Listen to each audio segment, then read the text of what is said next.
Praise the lord, hallelujah. मसीह यीशु की सलामती आप सबके साथ हो। उम्मीद करती हूँ आप सब सलामती से हैं और मुंतजर हैं कलाम की एक नई सच्चाई को सुनने के लिए। चलिए पहले कलाम में से एक हवाला पढ़ते हैं, फिर उस उन्वान की तरफ चलेंगे जो आज मैं आपके साथ शेयर करूंगी। आइए पढ़ते हैं अमाल की किताब, उसका 16 बाब और उसकी 31वीं आयत। फिर रिपीट करूंगी, अमाल की किताब 16 बाब और उसकी 31वीं आयत। उन्होंने कहा, खुदावंद पर ईमान ला तो तू और तेरा घराना नजात पाएगा। आमीन। अजीज बच्चों, आज मैं आपसे नजात के बारे में बात करना चाहती हूँ। ये बहुत ही अहम टॉपिक है जिसको जानना बेहद जरूरी है। तो चलिए जानते हैं नजात क्या है। यहाँ मैं आपको नजात के मानी भी बताऊंगी। नजात के मानी है गुनाह से माफी, खलासी, छुटकारा, आजादी। आज आप ये भी जानेंगे कि हमें यानी मुझे और आपको किसने नजात दी।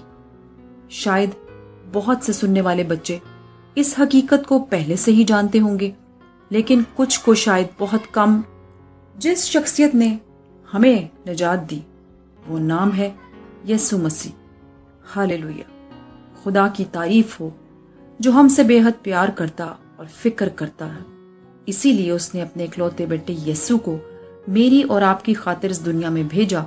ना सिर्फ भेजा बल्कि उसने हमारी खातिर सलीबी मौत बर्दाश्त की और आप सबको नजात दे दी, मुझे नजात दे दी, इस पूरी दुनिया को नजात दी, ताकि जो कोई उस पर ईमान लाए हलाक ना बल्कि हमेशा की जिंदगी पाए।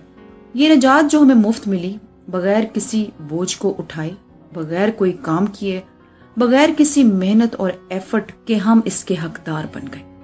क्यों? क्योंकि खुदा हमसे मोहब्बत करता है और उसका ये इरादा कि वो हमें अपने बेटे के वसीला से निजात दे, वो यीशु की सूरत पूरा हुआ।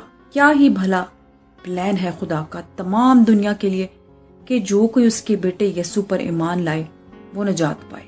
बच्चों, क्या आपको मालूम है कि जब हम गुनहगार ही थे तो भी खुदा हमसे प्यार करता था और उसकी मोहब्बत का अंदाजा हम यीशु की सलीबी मौत से लगा सकते हैं कि उसने अपना इकलौता बेटा भेजा। वो चाहता तो मुझे और आपको सजा देता। वो बोझ जो यीशु ने उठाया हमसे उठवाता और मौत की सजा भी मुझे और आपको ही मिलती, लेकिन उसने ऐसा ना किया। तो क्या ये बात मेरे और आपके लिए खुशी, शादमानी और शुक्रगुजारी की नहीं है कि मेरे पाप, मेरी सजा यीशु के हिस्से में आई और मैंने मुफ्त में ही रिहाई पाई, निजात पाई। क्या आप यीशु को जानते हैं? क्या आपने यीशु के मुतल्लिक सुना है?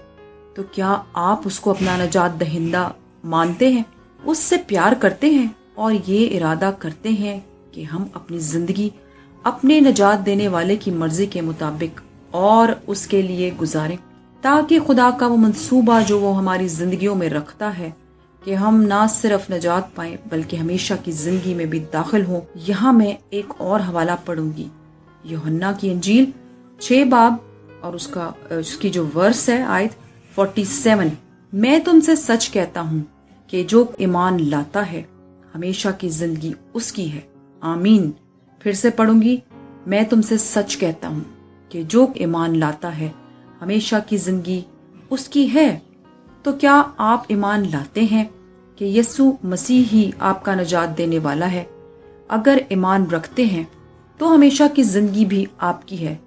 मैं आज फिर आपको उभारूंगी कि अपने घराने, संडे स्कूल टीचर, भाई बहन, दोस्तों के साथ मिलकर इबादत किया करें, कलाम पढ़ा करें, सुना करें और दूसरों को भी बताया करें कि यीशु ही हमारा निजात दहिंदा है।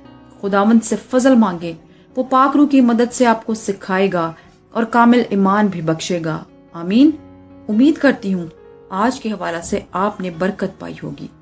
फिर एक अहम कलाम की सच्चाई के साथ आपसे मुलाकात होगी। God bless you all.